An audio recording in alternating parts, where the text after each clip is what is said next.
Hi dears, എല്ലാവർക്കും നമസ്കാരം. മൗനരാഗം സീരിയലിൻ്റെ ഇനി വരാനിരിക്കുന്ന ഒരു ഗംഭീരമായിട്ടുള്ള കഥയിലേക്ക് എല്ലാവർക്കും സ്വാഗതം കേട്ടോ. അങ്ങനെ നമ്മുടെ മനോഹർ ഇങ്ങനെ പടർന്ന് വന്തലിച്ച് വരുമ്പം ശാരിക്കും ബഗാസുറിനും ഒക്കെ നല്ല ദേഷ്യമാകുക. തൻ്റെ മകളെ എങ്ങനെയെങ്കിലും ഇവൻ്റെ നീരാളിപ്പിടുത്തത്തിൽ നിന്ന് രക്ഷപ്പെടുത്താൻ വേണ്ടിയിട്ട് ശാരിയും ബഗനും നല്ലതുപോലെ കിണഞ്ഞു പരിശ്രമിക്കുന്നൊക്കെ ഉണ്ട്. പക്ഷെ ഒന്നും തന്നെ ഫലം കാണാതെ വരുമ്പോഴത്തേക്കിനും ഇനി എന്ത് ചെയ്യും, എന്ത് ചെയ്താലായിരിക്കും അവൻ തൻ്റെ മകളുടെ ജീവിതത്തിൽ നിന്ന് പോവുക. രൂപ ഇപ്പം തന്നോടെതിരെ തിരിഞ്ഞതുകൊണ്ട് തന്നെ അവൾ ആ പണമൊന്നും തരില്ല.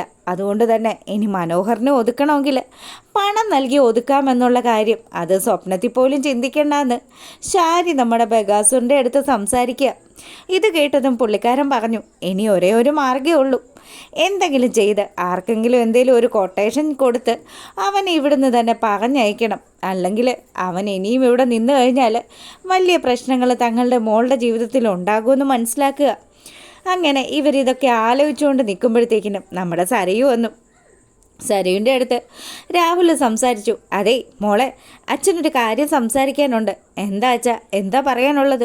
എൻ്റെ മനുവേട്ടനെ കുറിച്ചാണെങ്കിൽ എനിക്ക് ഒന്നും കേൾക്കാൻ താല്പര്യമില്ല എന്ന് പറഞ്ഞ് സരയു കയറ് പൊട്ടിക്കാൻ തുടങ്ങിയതും രാഹുൽ സരയുനോട് പറഞ്ഞു, അതല്ല മോളെ, ഇപ്പം നിനക്കറിയാലോ നീ ആ താരയെ കൊല്ലാൻ നോക്കിയത്. അതിൻ്റെയൊക്കെ ഒരു ദേഷ്യം ആ കിരണിന് നിന്നോടുണ്ട്. പിന്നെ കിരണിൻ്റെ കാര്യത്തിൽ തീരുമാനമാക്കാൻ വേണ്ടിയിട്ട് ഞാൻ ഒരുത്തനെ ഇറക്കിയിട്ടുമുണ്ട്. അപ്പം മോൾ അച്ഛന് വേണ്ടി ഒരു ഉപകാരം ചെയ്യണം. എന്താ വെച്ചാൽ ഞാൻ എന്ത് സഹായം ചെയ്യേണ്ടതെന്ന് സരയു ചോദിക്കുക. അങ്ങനെ ബഗാസുരൻ തൻ്റെ മനസ്സിൽ ഒരു ഐഡിയ നമ്മുടെ സരയിനോട് വെളിപ്പെടുത്തുകയാണ്. മറ്റൊന്നുമല്ല, താരയെ എങ്ങനെയെങ്കിലും തൻ്റെ പാട്ടിലാക്കണം. താരയെ പാട്ടിലാക്കിയതിന് ശേഷം താരയെ ഈ ഭൂലോകത്തു നിന്ന് പറഞ്ഞയക്കണം. അവൾ തൻ്റെ കരണത്തടിച്ചതാണല്ലോ. അതുകൊണ്ട് തന്നെ അതിൻ്റെ ഒരു വൈരാഗ്യം നമ്മുടെ ബഗൻ്റെ മനസ്സിലുണ്ട്. അങ്ങനെ സരയു കാര്യങ്ങളൊക്കെ അംഗീകരിച്ചു. സരയുന് കിരണിനോടാണെങ്കിൽ നല്ല ദേഷ്യമുള്ളത് കൊണ്ട് തന്നെ അവൾ എന്ത് കാര്യവും അച്ഛൻ ഇവരെ നശിപ്പിക്കുന്നതിന് വേണ്ടി ചെയ്യുന്നതിനൊക്കെ അവളും കൂട്ട് നിൽക്കുമല്ലോ. അങ്ങനെ നമ്മുടെ കിരണാണെങ്കിൽ കാർത്തികയുടെ അടുത്ത് വരുന്ന ഗംഗാപ്രസാദിനെ കുറിച്ചൊക്കെ സംസാരിച്ചുകൊണ്ട് നിൽക്കുകയാണ്. അപ്പോൾ കാർത്തിക പറഞ്ഞു, കിരണെ നല്ല പേടിയുണ്ട് കിരണെ, എന്ത് സംഭവിക്കുമെന്നൊന്നും അറിയില്ല. എന്നെക്കുറിച്ച് ആലോചിച്ചിട്ടല്ല എൻ്റെ ടെൻഷൻ മുഴുവനും. എൻ്റെ ടെൻഷൻ എൻ്റെ അമ്മയെക്കുറിച്ച് ആലോചിച്ചിട്ടാണ്. എൻ്റെ അമ്മ സമാധാനമായിട്ടൊന്ന് ജീവിച്ചു തുടങ്ങിയതേ ഉള്ളൂ. അപ്പോഴത്തേക്കിനും അവൻ വന്നിരിക്കുകയാണ്. അവൻ ജയിലിൽ ചാടി ഇറങ്ങിയിരിക്കുന്നത്. ഇനി അവനെ അന്വേഷിച്ച് പോലീസ് എത്തും. അങ്ങനെ ഇവർ സംസാരിച്ചുകൊണ്ട് നിൽക്കുകയാണ്. പിന്നീട് നമ്മുടെ പ്രകാശനും അതുപോലെ വിക്രവും കൂടി, അല്ലട മോനെ, കിരണിനെ കൊല്ലാൻ വേണ്ടിയിട്ട് രാഹുൽ ആരെയോ ഏർപ്പാടാക്കിയിട്ട് അവൻ ഇതുവരെ പണിയൊന്നും തുടങ്ങിയ ലക്ഷണം ഇല്ലല്ലോ. ഇത് നിസ്സാരമായിട്ട് ഞാൻ ചെയ്തേനെ. പക്ഷേ അവൻ എന്നെ വിശ്വാസം ഇല്ലാത്ത സ്ഥിതിക്ക് നമ്മൾ എന്തിനാ മോനെ വെറുതെ? രാഹുൽ അവൻ്റെ ഇഷ്ടത്തിന് എന്താണെന്ന് വെച്ചാൽ കാണിച്ചു കൂട്ടട്ടെ. അല്ലേ തന്നെ നല്ല ഒന്നാന്തരം മെക്കാനിക്കാണ് ഞാൻ. അവൻ്റെ കാറിൻ്റെ ബ്രേക്ക് ഊരിക്കളയാനൊന്നും എനിക്ക് അധികം സമയവും വേണ്ട. എൻ്റെ പൊന്നച്ഛാ, ബ്രേക്കിൻ്റെ കാര്യം മാത്രം അച്ഛൻ മിണ്ടരുതെന്ന് വിക്രം പറയുക. അല്ല, അമ്മുമ്മയെ കൂട്ടണ്ടേ നമ്മുടെ കൂടെ? അമ്മുമ്മയെ ഇപ്പോഴും ആ വൃദ്ധസദനത്തിൽ തന്നെയാണ് നിൽക്കുന്നത്. എടാ മോനെ, അതിന് അമ്മയെ നമ്മൾ വിളിച്ചാൽ അമ്മ നമ്മളോടൊപ്പം വരുമോ? വരുന്ന ലക്ഷണമൊന്നും കാണില്ല. എന്തായാലും നമുക്കൊന്ന് ശ്രമിച്ചു നോക്കാമെന്ന് പറഞ്ഞ് വിക്രവും അതുപോലെ പ്രകാശനും കൂടി നമ്മുടെ മൂങ്ങയെ കാണാൻ പോവുക. ഈ സമയമാണെങ്കിൽ സരയു നല്ല സ്നേഹം നടിച്ചുകൊണ്ട് നമ്മുടെ താരയുടെ വീട്ടുപടിക്കലെത്തി. താരയാണെങ്കിൽ ഇവള് വരുന്നതും എന്തൊക്കെയോ ചില സംശയങ്ങളൊക്കെ ഉണ്ട്. ഇത്രയും ദിവസവും തന്നെ കണ്ട കൊല്ലാൻ നിൽക്കുന്ന അവളാണ് ഇപ്പം ചിരിച്ച മുഖത്തോടു കൂടി തൻ്റെ വീട്ടുപടിക്കൽ വന്നിരിക്കുന്നത്. അതുകൊണ്ട് തന്നെ ഇവളുടെ വരവിൻ്റെ പിന്നിൽ എന്തോ ചില ദുരുദ്ദേശം ഉണ്ടെന്ന് മനസ്സിലാക്കുകയാണ് താര. അങ്ങനെ താരയോട് നമ്മുടെ സരയു പറഞ്ഞു, എന്നോട് ക്ഷമിക്കണം, എനിക്ക് അങ്ങനെ ഒരു തെറ്റ് പറ്റിപ്പോയതാ. എൻ്റെ അച്ഛൻ പറഞ്ഞു തന്ന കാര്യങ്ങളൊക്കെ ആലോചിച്ചപ്പം എനിക്ക് അങ്ങനെ ഒരു തെറ്റ് സംഭവിച്ചു പോയതാണെന്നൊക്കെ പറഞ്ഞ് സ്വന്തം അമ്മയുടെ കാല് പിടിക്കുകയാണ് നമ്മുടെ സരയു. അപ്പം സരയു കാല് പിടിക്കുന്നത് കാണുമ്പം അമ്മയാണല്ലോ. അതുകൊണ്ട് തന്നെ നമ്മുടെ താരയുടെ മനസ്സലിഞ്ഞു. അങ്ങനെ താര നമ്മുടെ സരയുവിനെ ചേർത്ത് നിർത്തി, പോട്ടെ മോളെ, പറ്റിയ തെറ്റുകൾക്കൊക്കെ മാപ്പ് നൽകിക്കൊണ്ട് ആ അമ്മ ഈ ദുഷ്ടത്തിയെ ചേർത്ത് നിർത്തുമ്പോഴത്തേക്കിനും അവൾ ഉള്ളുകൊണ്ട് ചിരിക്കുക. നിങ്ങളുടെ കൂടെ ചേർന്ന് നിൽക്കണം. നിങ്ങളെക്കൊണ്ട് ചില കാര്യങ്ങളൊക്കെ എനിക്ക് സാധിച്ചെടുക്കാനുണ്ട്. എന്തായാലും എല്ലാ കാര്യങ്ങളും വഴിയെ തന്നെ സാധിച്ചെടുക്കാമെന്നുള്ള പ്ലാനിങ്ങിൽ അവൾ നമ്മുടെ താരയോട് ചേർന്നൊട്ടി നിൽക്കുമ്പം താരയാണെങ്കിൽ നല്ല സന്തോഷത്തിലാണ്. അങ്ങനെ ഇവിടെ ഈ ഒരു കാര്യങ്ങളൊക്കെ നടക്കുമ്പോൾ നമ്മുടെ പ്രകാശനും അതുപോലെ വിക്രമാദിത്യനും കൂടി നേരെ പോകുന്നത് ആ വൃദ്ധസദനത്തിലേക്കാണ്. അമ്മമ്മയെ എങ്ങനെയെങ്കിലും കാര്യങ്ങളൊക്കെ പറഞ്ഞു ധരിപ്പിച്ച് തങ്ങളുടെ പക്ഷത്ത് നിർത്തണം. അതാണ് അച്ഛൻ്റെയും മോൻ്റെയും ഒരേ ഒരു പ്ലാൻ. അതിനു വേണ്ടിയിട്ടാണ് ഇങ്ങനെ ഇങ്ങോട്ട് വന്നിരിക്കുന്നത്.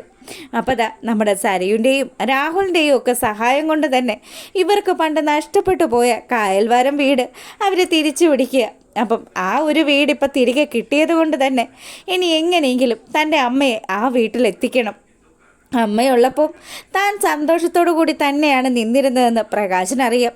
അതുകൊണ്ട് തന്നെ തൻ്റെ അമ്മയെ തൻ്റെ ഒപ്പം തന്നെ നിർത്താൻ തീരുമാനിച്ചുകൊണ്ട് തന്നെയാണ് വൃദ്ധസദനത്തിൽ എത്തിയതും. അങ്ങനെ അവിടെ ചെന്നതും അമ്മയെ കാണുന്ന സമയത്ത് നമ്മുടെ പ്രകാശൻ അമ്മയുടെ അടുത്ത് ചെന്നിട്ട് പൊട്ടിക്കരയുക.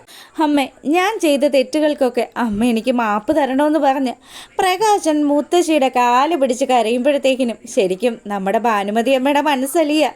എന്താണ് പ്രകാശ, നിനക്ക് എന്തു പറ്റി? നീ എന്തിനാ ഇപ്പോൾ ഓടി വന്ന് എൻ്റെ കാല് പിടിക്കുന്നത്? അമ്മേ, ഇത്രയും വലുതായ ഞാൻ എൻ്റെ അമ്മയെ സംരക്ഷിക്കാൻ കഴിയാത്തത് കൊണ്ടാണല്ലോ ഇവിടെ കൊണ്ടുവന്ന് ആക്കിയത്. എടാ മോനെ, എനിക്കിവിടെ ഒരു പ്രശ്നവും ഇല്ല. പിന്നെ നീ എന്തിനാ ഇങ്ങനെ സങ്കടപ്പെടുന്നത്? നീ നിൻ്റെ മനസ്സിലെ ദുഷ്ടതരങ്ങളൊക്കെ കളഞ്ഞ് ഒന്ന് നന്നായെങ്കിൽ മാത്രമേ ഈ അമ്മയ്ക്ക് സമാധാനം ആകുള്ളൂ എന്ന് നമ്മുടെ പ്രകാശനോട് മൂങ്ങ പറയുക. ഇത് കേട്ടതും പ്രകാശനാണെങ്കിലോ, അമ്മേ, ഞാൻ ഒരുപാട് തെറ്റുകളൊക്കെ ചെയ്തു കൂട്ടിയതാ അമ്മേ. പക്ഷേ ഇപ്പം എനിക്കിനി ആ തെറ്റിൻ്റെ പിന്നാലെ പോകാനൊന്നും പറ്റില്ല. ഞാൻ എൻ്റെ അമ്മയെ കൂട്ടിക്കൊണ്ട് പോകാൻ വേണ്ടി വന്നതാ. നമ്മുടെ വീട്, നമ്മുടെ പഴയ വീട്, ആ വീട് ഞാൻ വാങ്ങിച്ചമ്മേ. നിനക്കെങ്ങനെ അത് വാങ്ങിക്കാൻ പറ്റി? നിന്നെ ആരാടാ പ്രകാശ സഹായിച്ചതെന്ന് മൂങ്ങാമുത്തശ്ശി ചോദിക്കുക. അത് കേട്ടതും നമ്മുടെ വിക്രം അങ്ങ് ചാടി വന്നിട്ട് പറഞ്ഞു, അതേ അമ്മുമ്മേ, ഞാനാ അച്ഛനെ സഹായിച്ചത്. നിനക്ക് എവിടുന്നാടാ ഇത്രയും പണം കിട്ടിയതെന്ന് മൂങ്ങ ചോദിക്കുക. അത് സരയു എനിക്ക് തന്നതാ. സരയു തന്നു, മനസ്സിലായടാ.